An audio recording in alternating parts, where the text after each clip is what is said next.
Assalamualaikum warahmatullahi wabarakatuh. Salam jumpa kembali dengan konten Desa Pluto, konten channel Desa Pluto. Pagi ini akan menyampaikan jawaban atas beberapa pertanyaan dari para sedulur, para sahabat, dan teman-teman semua. Sebenarnya pertanyaan ini dari hari kemarin dan tadi malam. Ini saya rangkum menjadi tiga. Saya rangkum menjadi tiga atas pertanyaan para teman-teman, para sedulur, dan para sahabat saya. Yang pertama, atas pertanyaan yang disampaikan ke saya adalah, mohon maaf ya para sedulur, biasa di depan rumah, depan rumah ada jalan sehingga ada suara kendaraan. Pertanyaan yang pertama adalah, lebih penting mana di dalam di dalam kita mengupload video itu, kitanya sendiri harus menguasai berkaitan dengan teknik pengambilan video ya, pengambilan video, editing, yang sehingga eh, video yang akan kita upload itu benar sudah optimal. Nah, maksudnya pertanyaan itu adalah bahwa kita ini eh, harus lebih dulu mempunyai keilmuan, kemampuan di dalam satu, mengambil video, terus yang kedua di dalam editing, terus selanjutnya kita mempunyai skill yang memadai berkaitan dengan narasi, terus didukung dengan peralatan-peralatan yang canggih lah gitu. Pertanyaan itu memang ada yang bagus, peralatan yang bagus gitu. Atau lebih mengejar pada monetisasi lebih dulu. Jadi ada pembanding ya, mana dulu yang didahulukan. Apakah kita mengejar skill kita untuk skill atau kemampuan kita untuk membuat video yang bagus, cara editing yang bagus, membuat narasi yang bagus. Jadi video yang dihasilkan itu optimal dan bagus itu loh. Kita harus mempunyai skill dulu. Nah, pertanyaan itu. Atau monetes dulu, monet dulu. Nah, ya mungkin dengan ini saya jawab ya. Pertanyaan yang pertama adalah, ya memang idealnya itu video yang kita upload itu optimal, bagus. Kita mempunyai alat yang memadai, yang bagus juga. Nah, terus karena alat bagus, skill kita memadai, ada kemampuan untuk membuat video yang bagus, mengedit yang bagus, narasi yang bagus, semuanya bagus. Itu ideal, itu memang ideal. Terus selanjutnya kalau video bagus tentunya pengunjung dan pengunjung yang akan menonton video kan juga banyak.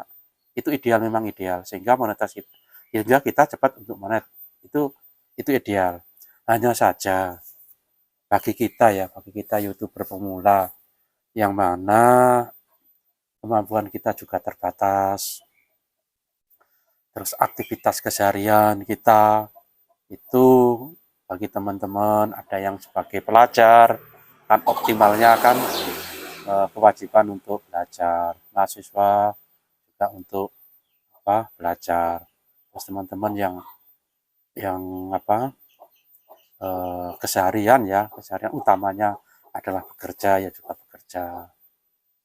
Jadi untuk menjadi seorang YouTuber bagi kita ya, yang saya rasakan adalah sebagai sampingan, sebagai sampingan. Karena tugas utama kita kan ada, yaitu sebagai pelajar atau mahasiswa. Terus saya kan sebagai pekerja lah. Jadinya tentunya optimalisasi keseharian kan untuk, kalau saya kan bekerja. Jadi untuk untuk kita terus fokus menjadi YouTuber kan belum ke sana. Hanya kita ini di dalam sebagai konten kreator ini kan terus juga belajar dengan cara otodidak, dengan cara kita sharing-sharing sesama pemula atau kita minta arahan masukan dari teman-teman atau senior-senior kita. Nah, intinya bahwa saja punya pertanyaan tadi lebih penting mana? Kita itu menguasai keilmuannya dulu baru membuat konten atau monetas dulu. Ya menurut saya kita sebagai YouTuber pemula ya kita melangkah dulu aja, melangkah dulu dengan peralatan yang seadanya kita miliki, terus kemampuan kita yang ada ya kita tetap terus belajar, tapi yang terpenting adalah komitmen untuk selalu memberikan mengupload video. Nah, di dalam mengupload video ini itu memang harus ada unsur, yaitu unsur kemanfaatan, unsur edukasi dan unsur sungguh bisa menghibur. Yang terpenting ada unsur kemanfaatan atas video-video kita yang kita upload, tidak bertentangan dengan norma agama, norma sosial, norma masyarakat maupun norma yang ada di aturan negara. Itu menurut saya. Ya, saya sekali lagi pertanyaan saya jawab bahwa ya memang idealnya itu kita punya kemampuan baru kita melangkah agar video yang kita hasilkan itu lebih bagus. Nah, itu memang idealnya, tapi kita punya keterbatasan karena kita punya kewajiban yang lain. Kalau pelajar, kewajibannya belajar. Kalau kita pekerja, kewajibannya bekerja. Kalau petani, ya bertani. Peternak, ya peternak. Jadi untuk menjadi konten kreator boleh dikata bukan hanya ya, boleh dikata untuk mendukung atas pekerjaan utama yang kita jalani. Jadi bagaimanapun keadaan kita, kalau kita sudah melangkah menjadi konten kreator, teruslah berkarya. Menurut saya itu. Jadi semuanya penting. Kita tetap terus belajar untuk menambah kemampuan kita sebagai konten kreator, dan kita nanti syukur bisa lebih cepat untuk monet. Yaitu itu jawaban dari saya atas pertanyaan yang pertama. Terus yang kedua, pertanyaan adalah sebaiknya kapan kita berkunjung dan mensubscribe agar tidak terkena terkena sistem YouTube menjadi spam, intinya gitu. Waktu yang baik untuk kita mensubscribe itu kapan agar tidak terdetek sistemnya YouTube menjadi spam. Tanya kurang lebihnya seperti itu. Ya, saya jawab pertanyaan yang kedua adalah bahwa untuk mensubscribe atas teman-teman dan sahabat yang sudah berkunjung di channel kita, itu sebaiknya yang sudah saya lakukan adalah bahwa kita tonton dulu yang mau kita subscribe itu videonya sampai full. Kita tonton sampai full. Setelah kita tonton baru kita like dan kita subscribe. Itu insya Allah tidak jadi spam, dan itu memang tidak jadi spam karena kita tonton secara keseluruhan. Nah, terus berapa hari kita harus berkunjung balik dan mensubscribe? Pertanyaan yang berikutnya ya masih sama dalam pertanyaan yang kedua. Nah, menurut saya bahwa kunjung balik itu sesuai dengan kemampuan kita.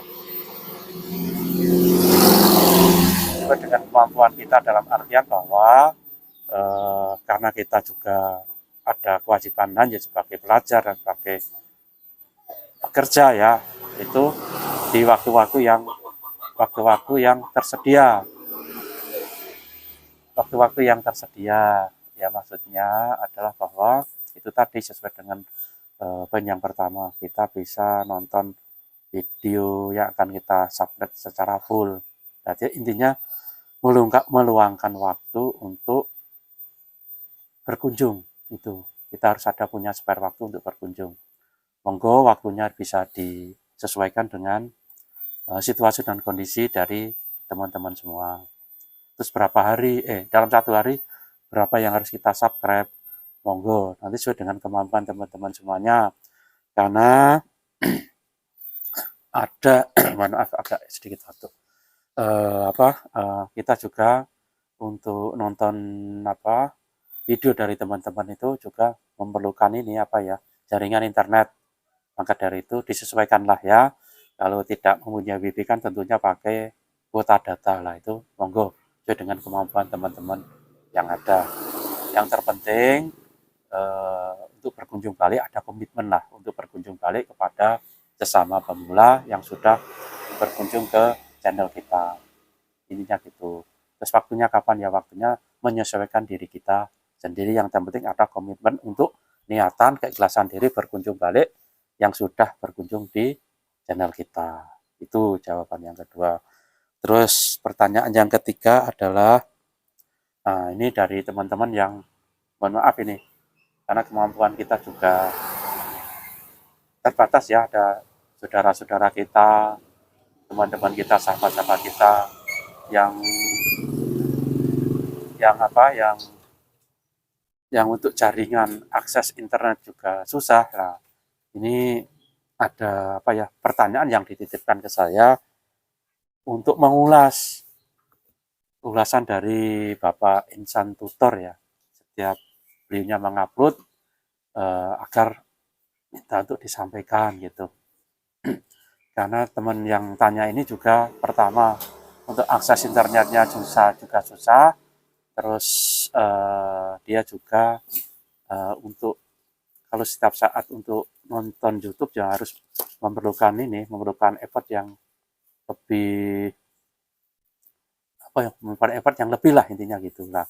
Dengan video ini saya sampaikan agar nanti sampai ke teman dan sahabat saya yang bertanya berkaitan dengan ulasan dari Pak Insan Tutor ya.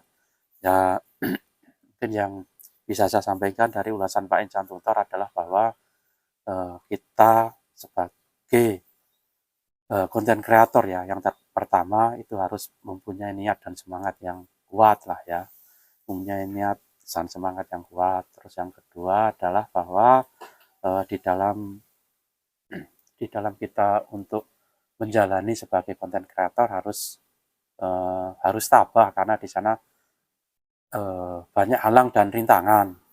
Intinya harus tetap berjuang lah, tetap semangat intinya gitu. Terus tentang konten-konten yang disampaikan, konten yang diupload, sebisa mungkin ada unsur yang memang harus ada kemanfaatan untuk semuanya lah ya, untuk sesama. Kemanfaatan dari unsur edukasi monggo, kemanfaatan dari unsur pengetahuan, wawasan berkaitan dengan yang menjadi passionnya teman-teman, monggo silahkan. Ada edukasinya di sana, monggo silahkan. Terus bisa menghibur, monggo. Yang terpenting adalah ada nilai manfaat atas konten yang kita upload. Terus selanjutnya, kalau sudah niatan untuk menjadi YouTuber, ya harus tetap konsisten lah mengupload ya video harus konsisten, entah itu 3 hari sekali, 1 minggu sekali, atau 1 bulan sekali, yang penting konsisten lah, yang minimal sebulan sekali lah ya, kita harus konsisten video-video kita upload. Berkaitan dengan peralatan yang dimiliki adalah sesuai dengan kemampuan kita, tidak usah terlalu memaksakan harus alat-alat yang kita pakai itu harus yang teknologinya kekinian lah. Ya kalau bisa monggo, tapi untuk teman-teman yang punya keterbatasan seperti saya ya seadanya dulu. Yang terpenting adalah kalau kita pakai HP bisa untuk merekam video, bisa untuk ditanami aplikasi YouTube, dan bisa untuk editing itu lebih bagus. Itu lebih bagus untuk hal yang seperti itu, tidak memaksakan diri harus punya peralatan yang mahal-mahal seperti itu. Nah, atas pertanyaan yang ketiga itu, ulasan dari Pak Insan Tutor yang penting menjadi konten kreator itu satu, niat dan semangat. Terus yang dua, berkomitmen, eh, harus bisa mengupload video rutin lah intinya gitu. Terus ada video yang kita hasilkan itu mengandung unsur kemanfaatan.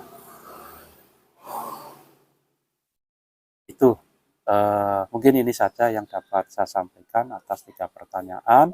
Tadi sudah saya sampaikan, apabila ada tutur kata yang tidak berkenan, saya mohon maaf yang sebesar-besarnya. Akhirul kalam, wassalamualaikum warahmatullahi wabarakatuh. Rahayu, rahayu, rahayu.